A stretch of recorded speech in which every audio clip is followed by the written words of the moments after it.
Le porte-parole se tient face aux caméras, la voix froide, presque détachée, et prononce une phrase qui va faire basculer le monde entier dans l'angoisse. Les forces armées américaines frapperont désormais des lieux d'une immense importance pour le peuple iranien. Pas des bases militaires, pas des installations nucléaires, des lieux qui touchent à l'âme d'une nation. En une seule déclaration, Washington vient de franchir une ligne que personne n'avait osé franchir depuis des décennies. Et à Téhéran, comme à Ispahan, des millions de gens comprennent soudain que rien ne sera plus jamais pareil. Tout a commencé quelques jours plus tôt, dans le silence glacial d'une nuit sans lune, au-dessus du plateau iranien. Des missiles de croisière Tomahawk, tirés depuis des destroyers de classe Harley Burke, positionnés dans le Golfe, ont frappé le site souterrain de Fordo, présenté par le Pentagone comme une mesure préventive contre le programme nucléaire iranien.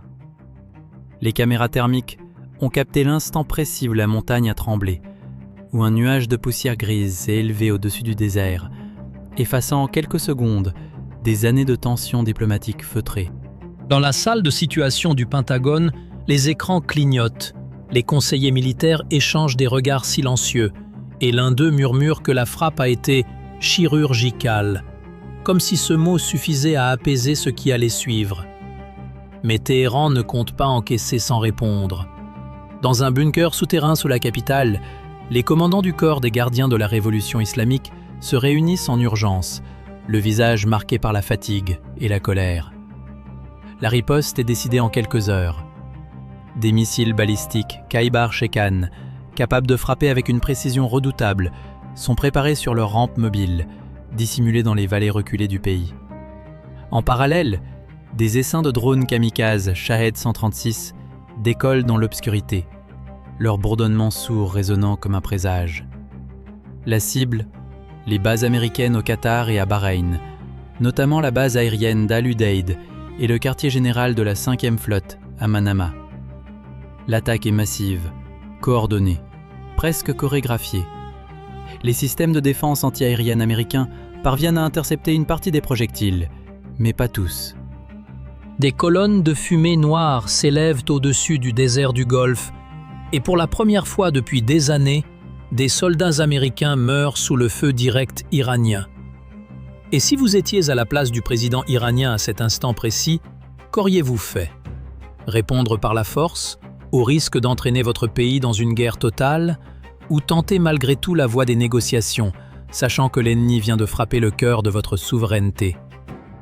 Il n'y a pas de bonne réponse, seulement des choix impossibles pris dans l'urgence, sous la pression de généraux, de conseillers et d'un peuple qui regarde, terrifié. C'est dans ce climat de vengeance et de peur que le Pentagone franchit un nouveau seuil. La déclaration tombe comme un coup près. Les prochaines cibles seront des lieux d'une immense importance pour le peuple iranien. Très vite, des sources militaires confirment que le centre historique d'Ispahan, joyau inscrit au patrimoine mondial de l'UNESCO, et la mosquée de l'imam Khomeini à Téhéran figurent sur la liste. L'annonce provoque une onde de choc diplomatique. Ce ne sont plus des cibles militaires que l'on vise, mais l'histoire, la culture, la foi d'un peuple entier. Dans les rues d'Ispahan, les habitants regardent leurs monuments séculaires avec une angoisse nouvelle, sachant que les dômes turquoises qui ont survécu à des siècles d'invasion pourraient disparaître en une nuit sous les bombes. L'armée a-t-elle le droit de viser des sites historiques et religieux, ou s'agit-il déjà d'un crime de guerre? La question résonne partout, dans les capitales, sur les réseaux, dans les foyers. Certains y voient une stratégie destinée à briser le moral d'une nation en frappant ce qu'elle a de plus sacré.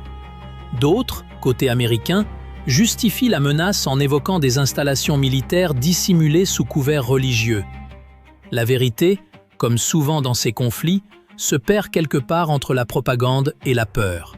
Pendant ce temps, la mer devient à son tour un théâtre de guerre. Le détroit d'Ormuz, passage stratégique par où transite près d'un 1/5 du pétrole mondial, se transforme en piège mortel. Les vedettes rapides du corps des gardiens de la Révolution, armés de missiles anti-navires, sillonnent les eaux à toute vitesse, tandis que des mines sont larguées dans les couloirs de navigation. Un pétrolier battant pavillon américain est visé par une attaque coordonnée. L'explosion illumine la nuit. Une gerbe de flammes oranges se reflète sur l'eau noire et l'équipage se précipite vers les canaux de sauvetage sous une pluie de shrapnel. Non loin de là, le porte-avions Gerald R. Ford, fierté de la marine américaine, navigue avec son escorte de destroyers et de sous-marins nucléaires de classe Virginia, prêt à riposter, mais conscient que chaque mouvement dans ces eaux resserrées expose ces milliers de marins à un danger permanent. Sous la surface, les silhouettes furtives des sous-marins iraniens guettent, invisibles, patientes, prêtes à frapper de pénombre. Et vous, honnêtement, qui portait selon vous la véritable responsabilité de cette guerre qui embrase désormais le Golfe? Est-ce la frappe américaine sur Fordo qui a tout déclenché? Ou l'escalade iranienne qui a transformé une crise en conflit ouvert? Chacun a sa version, chacun a ses raisons, et c'est peut-être cela le plus tragique dans cette histoire. Deux nations convaincues, chacune à sa manière, d'agir en état de légitime défense. Sur Terre, la situation devient chaotique. Des explosions résonnent dans certains quartiers résidentiels de Téhéran, touchés par des frappes visant des installations militaires proches de zones civiles. Les habitants courent dans les rues, cherchant un abri, portant leurs enfants, tandis que la poussière et la fumée envahissent les avenues. À la frontière irako-iranienne, de longues colonnes de blindés iraniens se déploient, prêtes à répondre à toute incursion terrestre, tandis que des convois logistiques acheminent munitions et renforts vers les zones frontalières.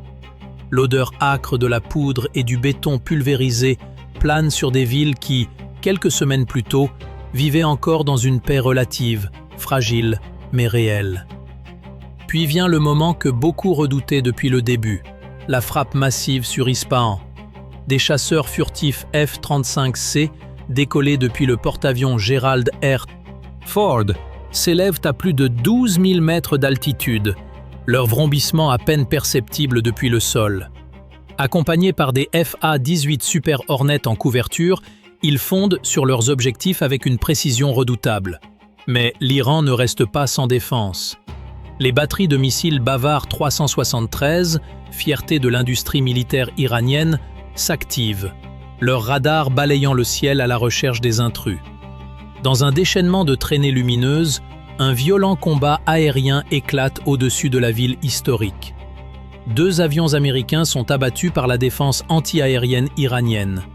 Un pilote de F-35 parvient à s'éjecter in extremis, sa parachute se découpant sur le ciel embrasé, tandis que son appareil s'écrase dans un champ à quelques kilomètres des faubourgs de la ville. Malgré cette résistance, une partie des frappes atteint son but. Les images qui font le tour du monde en quelques heures sont insoutenables. Les dômes séculaires de certains édifices historiques d'Ispahan en flammes. La fumée noire s'élevant au-dessus des mosaïques millénaires. Les habitants figés d'horreur devant ce spectacle. Le bilan est lourd. On dénombre plus de 200 morts, militaires et civils confondus, et près de 600 blessés dans les jours qui suivent l'ensemble des frappes. Des femmes se rassemblent devant les ruines fumantes de la mosquée touchée, tenant dans leurs mains tremblantes des photographies de proches disparus, leur silence plus assourdissant que n'importe quel cri. Le corps des gardiens de la Révolution annonce, dans la foulée, la mobilisation générale de ses forces, appelant chaque citoyen capable de porter les armes à se tenir prêt. La réaction internationale ne tarde pas, et elle est à la hauteur du choc mondial. À Moscou, le président russe exige la convocation immédiate d'une session d'urgence du Conseil de sécurité des Nations Unies, dénonçant une escalade inacceptable et dangereuse pour l'équilibre mondial. À Pékin, le dirigeant chinois met en garde contre des conséquences catastrophiques si aucune désescalade n'intervient rapidement, tout en renforçant discrètement sa présence navale dans la région. Au sein de l'OTAN, les fractures apparaissent au grand jour. Certains pays européens appellent à un soutien inconditionnel à Washington. D'autres, plus prudents, réclament un cessez-le-feu immédiat et redoutent un embrasement généralisé du Moyen-Orient. Israël, de son côté, place ses forces en état d'alerte maximale, craignant des représailles iraniennes sur son propre territoire. Le secrétaire général des Nations Unies, visiblement bouleversé lors de sa conférence de presse, qualifie les frappes sur les sites historiques et religieux de violation flagrante du droit international, rappelant que la destruction volontaire du patrimoine culturel constitue un crime reconnu par les conventions internationales. Comment pensez-vous que cela va évoluer désormais? Les États-Unis vont-ils s'arrêter là ou continueront-ils à frapper ce qui touche le plus profondément l'identité et la mémoire du peuple iranien? Certains experts estiment que la pression internationale pourrait forcer Washington à revoir sa stratégie. D'autres pensent au contraire que la logique de guerre, une fois enclenchée, ne s'arrête jamais sur simple bon sens. Dans la salle de situation du Pentagone, les écrans continuent de clignoter sans relâche, projetant des cartes satellites, des trajectoires de missiles, des relevés de pertes humaines et matérielles actualisés heure après heure. Les conseillers militaires, épuisés, débattent encore de la marche à suivre, certains plaidant pour une pause stratégique, d'autres pour une intensification immédiate afin de briser la capacité de nuisance iranienne avant qu'elle ne se régénère. Dans le bunker sous Téhéran, l'ambiance est tout aussi tendue. Les commandants du corps des gardiens de la Révolution étudient les images satellites de leurs propres frappes, évaluent les stocks restants de missiles Shahab 3 et s'interrogent sur l'opportunité de relancer une offensive contre la flotte américaine avant que celle-ci ne consolide ses positions dans le Golfe. Ce climat rappelle à beaucoup, à travers le monde, des souvenirs personnels enfouis. Ceux qui ont grandi avec le récit de proches ayant vécu des guerres lointaines, ceux qui se souviennent des veillées anxieuses devant la télévision lors de précédentes crises au Moyen-Orient, guettant chaque bulletin d'information avec la peur au ventre.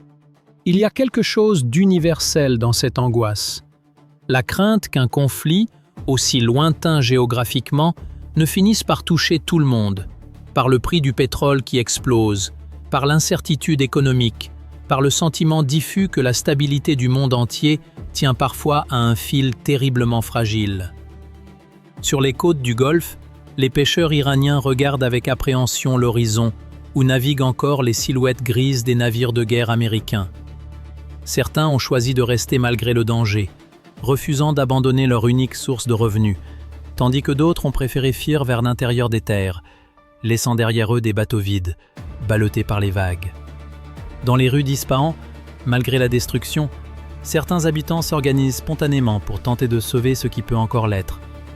Des fragments de céramique bleue, des manuscrits anciens, des objets ayant traversé les siècles et qui, en l'espace d'une nuit, ont failli disparaître à jamais.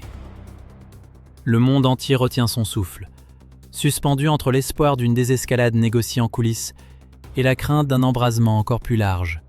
Les diplomates s'agitent dans les capitales, les lignes téléphoniques chauffent entre Washington, Téhéran, Moscou et Pékin. Mais aucun accord concret ne semble se dessiner. Chaque camp accuse l'autre d'avoir déclenché l'irréparable. Chaque camp affirme n'avoir fait que se défendre face à une agression initiale. Et c'est peut-être là toute la tragédie de ce conflit.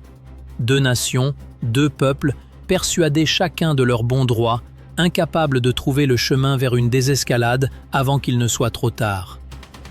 Alors que la nuit tombe une fois de plus sur le Golfe, les radars continuent de scruter le ciel. Les sonars sondent les profondeurs à la recherche de menaces invisibles. Et dans les bunkers comme dans les salles de commandement, personne ne sait vraiment ce que les prochaines heures apporteront. Une chose semble cependant certaine, la prochaine frappe est inévitable. Ce que personne ne sait, en revanche, c'est où elle tombera, ni qui, cette fois encore, en paiera le prix. Et vous, en regardant cette situation se dérouler sous vos yeux, pensez-vous réellement qu'il existe encore une issue pacifique à ce conflit? Ou sommes-nous simplement les témoins impuissants du début d'une guerre bien plus vaste que quiconque n'ose l'admettre?